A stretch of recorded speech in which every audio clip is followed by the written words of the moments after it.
bien, bon après-midi, mesdames, mesdemoiselles et messieurs. Bienvenue, c'est votre rendez-vous de l'information sur ABK Télévision. Il est exactement 12h30 minutes. Nous sommes très heureux, une fois de plus, de savoir que vous êtes de plus en plus nombreux de suivre ce programme. Voilà donc, c'est reparti pour l'exercice encore de l'information ce matin. La une des tabloïds, c'est votre émission qui s'installe, édition bien sûr du 16 juin 2016. Alors à la une dans les journaux ce matin, cambriolage, nous en ferons le tour, et aussi des médecins, l'ordre des médecins qui déclinent bien sûr des responsabilités à cause de certains problèmes dans les structures sanitaires, et aussi des changements même à l'endroit du code de procédure pénale au Cameroun. Tant donc d'informations dont nous allons vous en donner les grands titres ce matin d'après la presse écrite. Occasion donc pour nous déjà de commencer d'entrée de jeu pour décortiquer ces grandes informations parues dans les unes des journaux des kiosques ce matin. Nous allons débuter notre exercice avec Le Messager, le quotidien Le Messager, paru dans les kiosques ce matin, qui nous parle de cambriolage et titre des millions de francs CFA emportés chez Mama Fouda. Une histoire qui n'est pas à sa première. Il faut dire qu'une fois de plus, les bandits ont fait éruption au domicile du ministre Santé.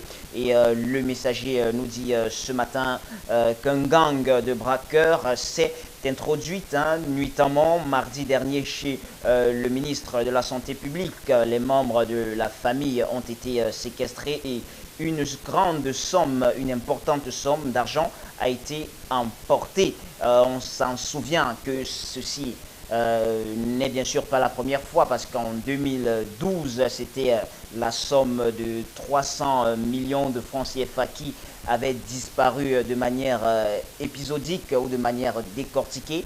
Et le ministre de la Santé publique avait soupçonné des personnes qui l'embauchait bien sûr dans son domicile, à l'instar du jardinier, à l'instar du cuisinier, et aussi du majordome. Voilà donc une histoire qui se répète cette fois-ci encore chez le ministre Santé. Et le journal nous précise que les hommes ont fait éruption chez André Mama Fouda, parce que le gendarme qui était censé être à son poste avait quitté celui-ci parce qu'il fallait qu'il trouve quelque chose à manger en ce moment-là, aux environs de 21h. Pour plus de détails sur cette affaire, c'est dans la page 4 de votre journal Le Messager de ce matin.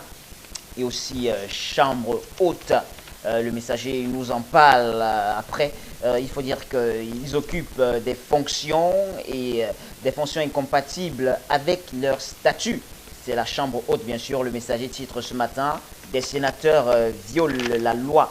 Et oui, à 2 ans donc de la fin de leur mandat, nombreux de sénateurs élus ou alors nommés ont conservé leurs fonctions au sein de l'appareil administratif de l'État, du conseil d'administration, de sociétés et autres, toutes choses donc qui sont aux antipodes de la loi, selon l'esprit de la lettre de la loi numéro 2001/001 du 19 avril 2012, portant donc code électoral. Pour plus d'informations, c'est dans la page 2 que vous en aurez les détails. Et aussi, en santé, Le Messager s'y intéresse ce matin: VIH, palu, tuberculose, les ruptures et surcoûts persistent. C'est donc c'est ce qui ressort donc d'un rapport annuel en 2015. Le Messager nous précise ce matin que c'est ce qui ressort, comme je le disais tantôt, d'un rapport annuel, rapport en abrégé TAW 2015 de Positive Génération, publié hier mercredi 15 juin 2016, sur l'état de l'accès aux soins et services vus par les usagers des services VIH, sida, tuberculose et paludisme. certaines régions ont été plus affectées que d'autres. Et le journal nous parle de procédure administrative qui est incriminée et la CONAC a été interpellée. Lecture dans la page 4 de votre journal de ce matin.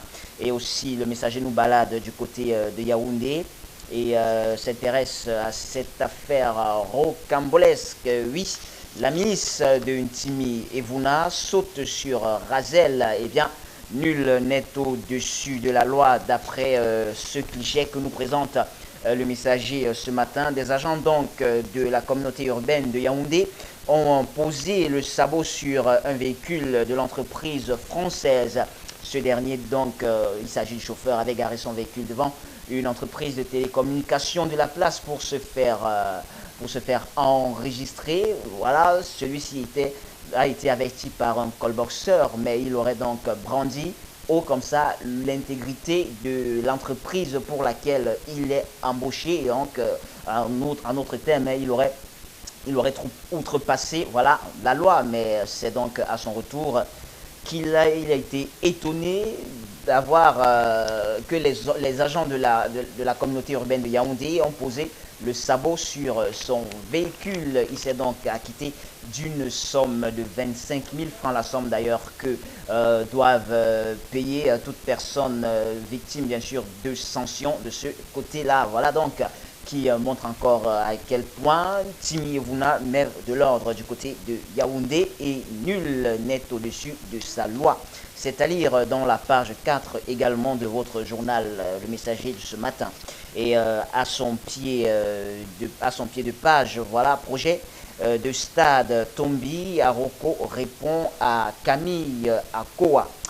C'est donc la réaction du président de la FECAFOOT au directeur général du FECOM, nous dit le messager ce matin. Et c'est donc en réponse à la correspondance du 17 mai 2016 adressée au ministre de l'eau et de l'énergie. Le président donc de la Fédération camerounaise de football, FECAFOOT, a écrit, autant pour moi, mardi 14 juin dernier au directeur général du Fonds spécial d'équipement et d'intervention intercommunale FECOM pour lui rappeler, entre autres, ses missions auprès des communes, non sans lui garantir de ce que l'assistance qu'il dirige va financer et mener à bien ses projets de stade à gazon synthétique engagés récemment dans certaines villes. C'est dans la page 12 de votre messager de ce matin. Voilà donc pour ce qui est du messager. Nous entamons tout de suite avec le jour aussi, qui nous brandit en grand titre ce matin un sujet intéressant entre deux sous-thèmes. Le collectif des ordres professionnels de la santé a saisi le ministre de l'enseignement supérieur et Jacques Famendongo, accusé de délivrer clandestinement des accréditations à des institutions privées, nous dit le journal ce matin d'ailleurs, dans la formation en médecine et titre. D'ailleurs, des médecins suspendent leur participation.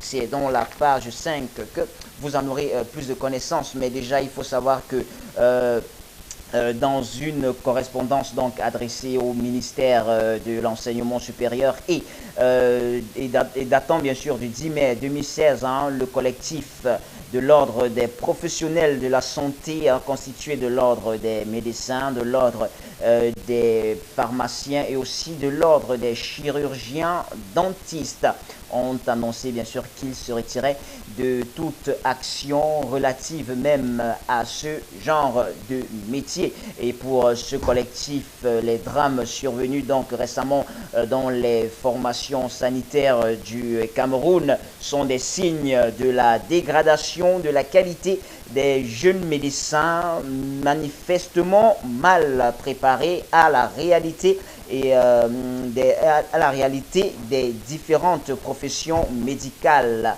C'est-à-dire dans la page 5 de votre journal bleu de ce matin. Et aussi code pénal, le jour s'y intéresse à comment Laurent Esso prépare sa loi. Oui, comment Laurent Esso prépare prépare sa loi. Il faut dire qu'il y a tant à redire sur le texte que Laurent Esso a déjà commencé à défendre. Le bâtonnier donc des avocats annonce lors et déjà que le barreau va utiliser tous les moyens possibles, bien sûr, pour éclaircir la lanterne des députés et des sénateurs.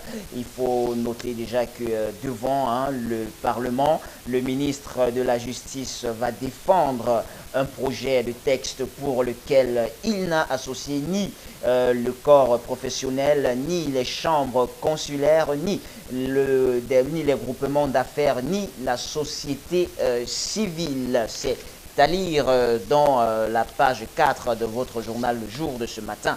Et pour finir avec le sport basketball, le Cameroun n'ira pas à Rio, nous titre Le Jour de ce matin. C'est à lire dans la page 11. Il faut dire que la seconde défaite, 46 contre 72 face à la Turquie hier soir à Nantes, a définitivement éliminé les Lions du tournoi qualificatif. C'est dans la page 11 que vous en aurez beaucoup plus de détails. Voilà. Nous allons continuer cette fois-ci avec notre journal. Il s'agit bien sûr du satellite. Satellite pour ce matin nous parle de prospective et titre de grands chamboulements en vue dans le gouvernement, nous précise le satellite ce matin. Il faut dire que André Mamafouda, Basile Atanganakuna et aussi Belobuba Magari et Jacqueline Kunga Bessike sont sur la grille, nous dit le journal, tandis que Laurent-Marie Esso est annoncé au Conseil constitutionnel. On pourrait également assister à un retour en force des has-been au passage des directeurs généraux de sociétés publiques et parapubliques accablés par des affaires pourraient ne pas échapper à la bourrasque, nous dit le journal satellite de ce matin. Et c'est un futur remaniement donc qui pourrait être et qui pourrait aussi faire venir ce que le journal satellite appelle les has-been. C'est à lire dans la page 9 de votre journal satellite de ce matin.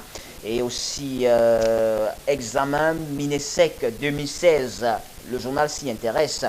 Maîtrise de l'organisation, verrouillage des velléités de fraude, respect des consignes de sécurité et aussi délai de publication des résultats connus.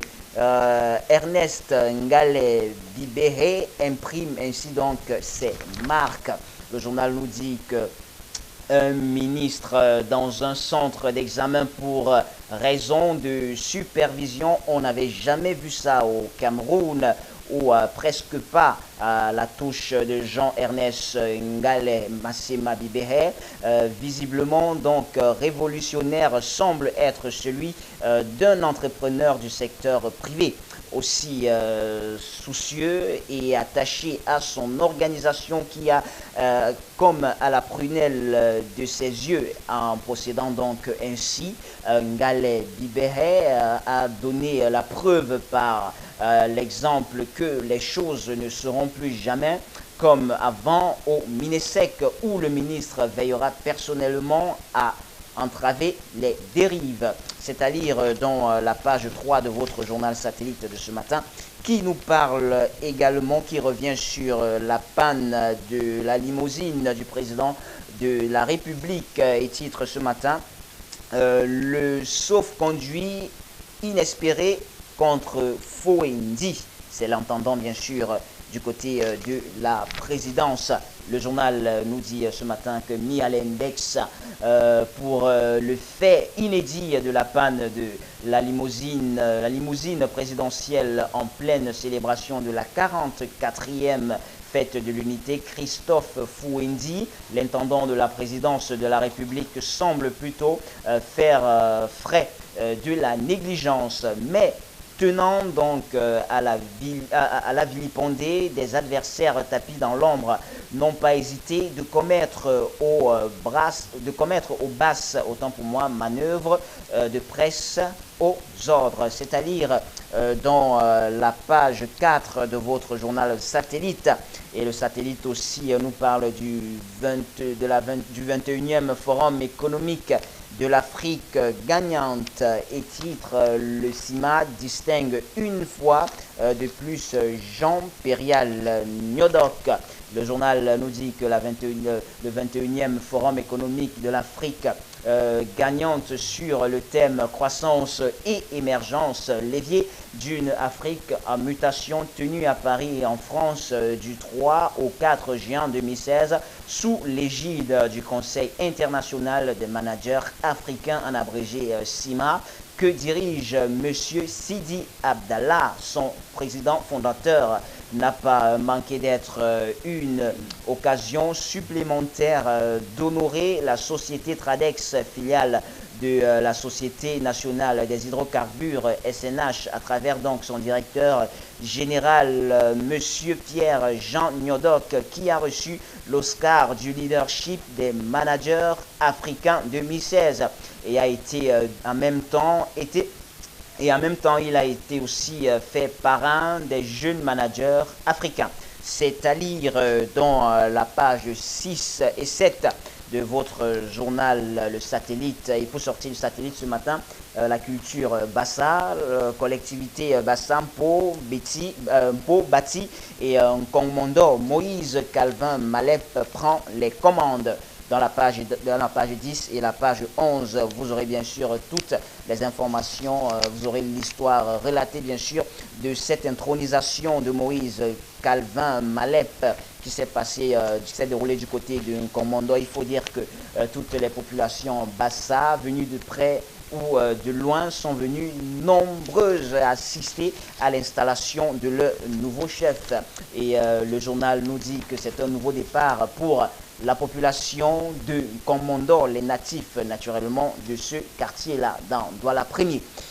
Voilà donc pour ce qui est du Satellite. Nous allons poursuivre très rapidement avec le détective qui nous parle de culture ce matin, Vincent Bolloré, faire vivre le cinéma camerounais, c'est-à-dire dans la page 2 et de la page 2 et aussi à la page 9, le 20e mois donc. On se rappelle que ce n'est pas la première, le premier don que fait l'homme d'affaires français. Il faut dire que 20 mois après le lancement des bus 100% électriques pour le transport gratuit des étudiants et des enseignants, le groupe Bolloré est à nouveau au chevet de l'université de Yaoundé 1. Le président donc du groupe éponyme vient de mettre gracieusement à la disposition de cette institution universitaire une salle de cinéma et des spectacles dotés d'équipements de projection et de sonorisation numérique des plus modernes destinés